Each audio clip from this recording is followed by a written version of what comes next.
وقال الملأ من قوم فرعون أتذر موسى وقومه ليفسدوا في الأرض ويذرك وآلهتك قال سنقتل أبناءهم ونستحيي نساءهم وإنا فوقهم قاهرون قال موسى لقومه استعينوا بالله واصبروا إن الأرض لله يورثها من يشاء من عباده والعاقبۃ للمتقین قالوا اوذینا من قبل ان تأتینا ومن بعد ما جئتنا قال عسى ربكم ان يهلك عدوكم ويستخلفكم في الارض فلينظر كيف تعملون صدق اللہ مولانا العظیم۔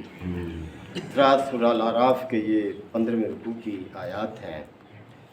حضرت موسیٰ علیہ السلام اور فرعون کے حوالے سے قصہ چل رہا ہے، اور دو مقصد ہیں اس قصے کو بیان کرنے کے، اور اللہ تعالیٰ نے کوئی 5 رکوع اس پر یہاں نازل فرمائے ہیں۔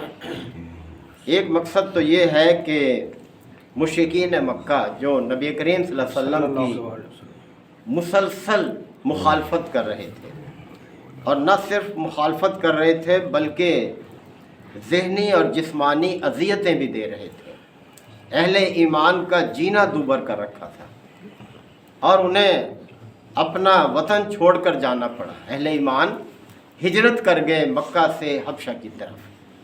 تو انہیں یہ بتانے کے لیے کہ دیکھو کتنی بڑی سلطنت مصر، اس کا بادشاہ کتنا بڑا اس کا اقتدار، وہ بھی ہمارے پیغمبر کو نیچا نہ دکھا سکا، اور کیا اس کا انجام ہوا دیکھو، یعنی اپنے لاؤ لشکر سمیت سمندر برد ہو گیا، سمندر میں غرق ہو گیا۔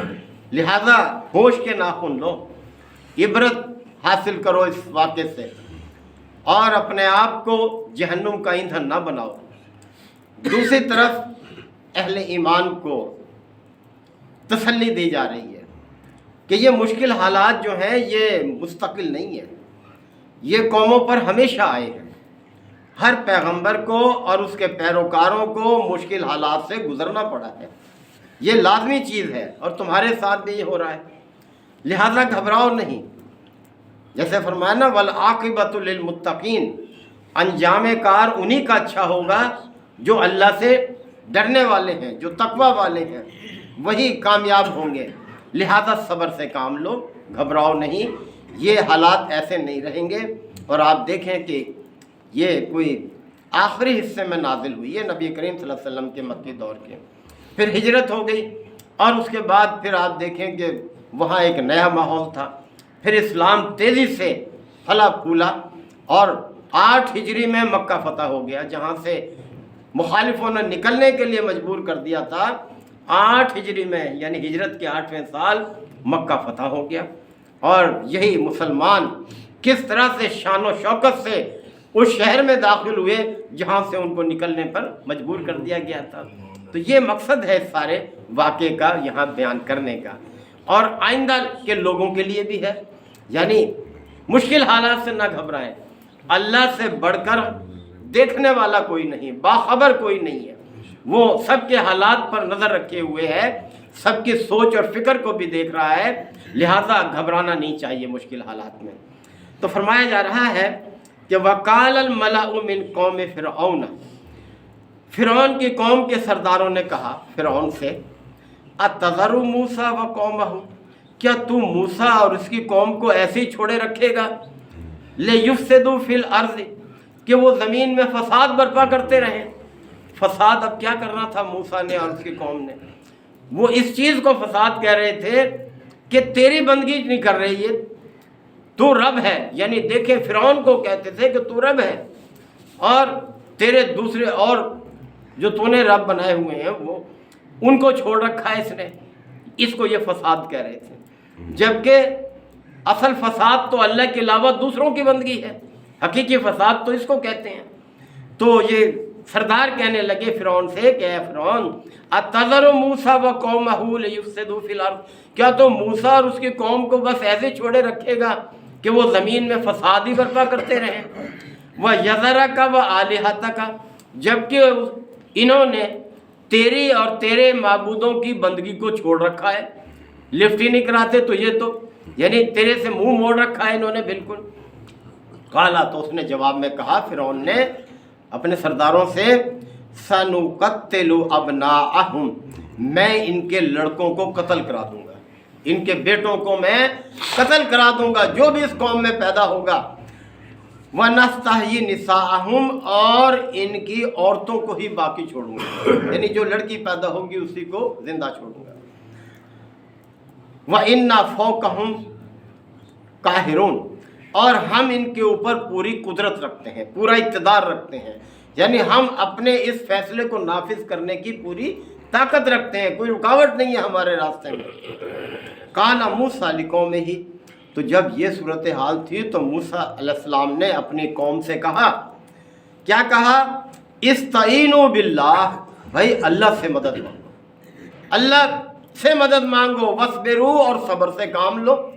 اللہ تعالیٰ نے کتنی جگہ فرمایا ہے قرآن مجید میں کہ ان اللہ مع الصابرین، ان اللہ مع الصابرین، اللہ تعالیٰ صبر کرنے والوں کے ساتھ ہے، یعنی استقامت جو لوگ دکھاتے ہیں اللہ کے راستے میں، اللہ کی مدد انہی کے لیے آتی ہے، اور اللہ آزما رہا ہوتا ہے، دیکھ رہا ہوتا ہے ہمارے حوصلوں کو، ہماری ہمت کو، ہماری کوششوں کو۔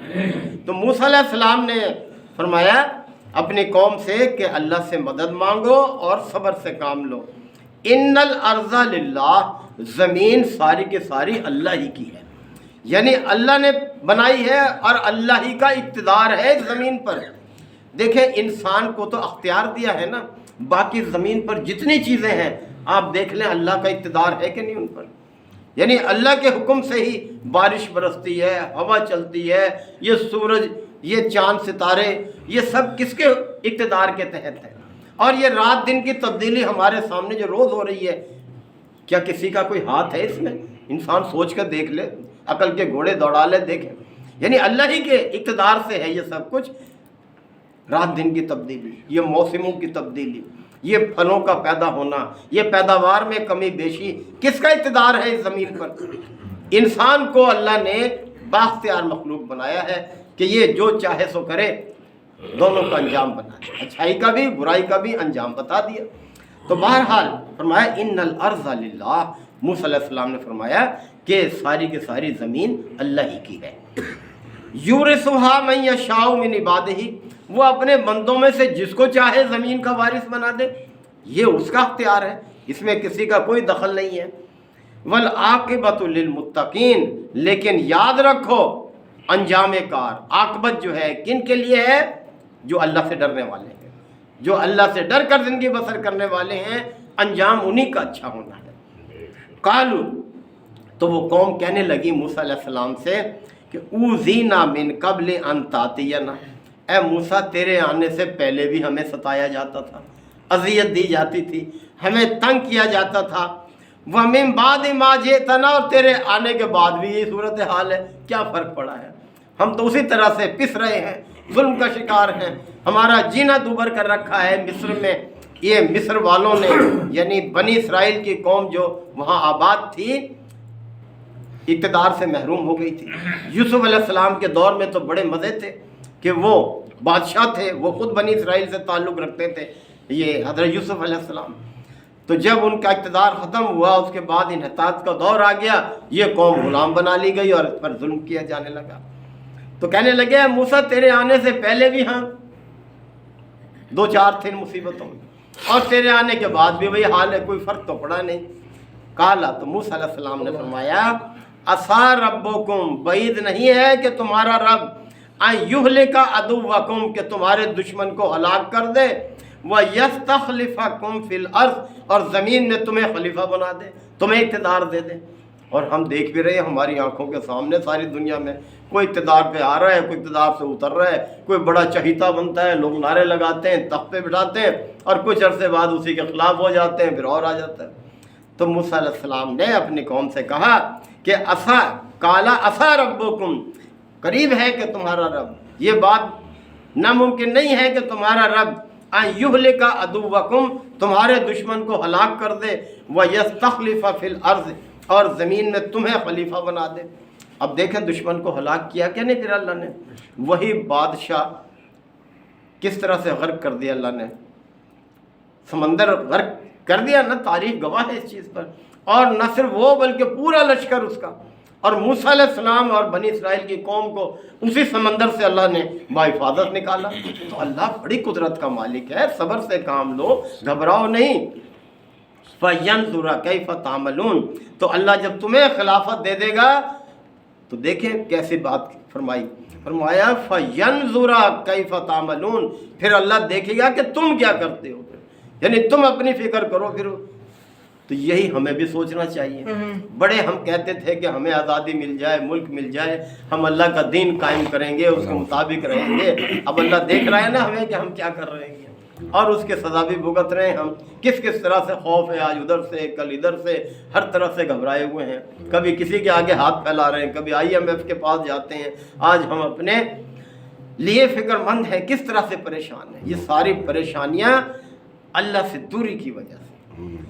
اللہ نے تو فرمایا وَأَنْتُمُ الْأَعْلَوْنَ إِن كُنتُم مُؤْمِنِينَ، تم ہی سر بلند ہوگے، تمہارا ہی ڈنکا بجے گا، لیکن شرط یہ ہے کہ اگر تم مومن ہو، ایمان کے تقاضوں کو پورا کرنے والے ہوں گے۔ ہمیں اس چیز کی فکر ہونی چاہیے۔ تو ہمیں بھی اس واقعے سے یہی سبق ملتا ہے کہ ہم اپنے آپ کو اللہ کی اطاعت اور بندگی میں رکھیں، کیونکہ انجام کار انہی کا اچھا ہے جو تقوی والے ہیں۔ اللہ تعالی ہم سب کو عمل کی توفیق عطا فرمائے۔ وآخر دعوانا الحمدللہ وکفا وسلام علی عبادہ الذین اصطفی ربنا آتنا فی الدنیا حسنۃ وفی الآخرۃ حسنۃ وقنا عذاب النار وادخلنا الجنۃ مع الابرار یا عزیز یا غفار یا رب العالمین۔ اللہم انک عفو کریم تحب العفو فاعف عنا۔ اللہم من احییتہ منا فاحیہ علی الاسلام ومن توفیتہ منا فتوفہ علی الایمان۔ یا شافی الامراض اشف مرضانا ومرضى المسلمین، یا قاضی الحاجات اقض حاجاتنا وحاجات المسلمین۔ اللہم اعز الاسلام والمسلمین۔ ربنا تقبل منا انک انت السمیع العلیم وتب علینا انک انت التواب الرحیم۔ صلی اللہ تعالی علی خیر خلقہ محمد وآلہ وصحبہ اجمعین۔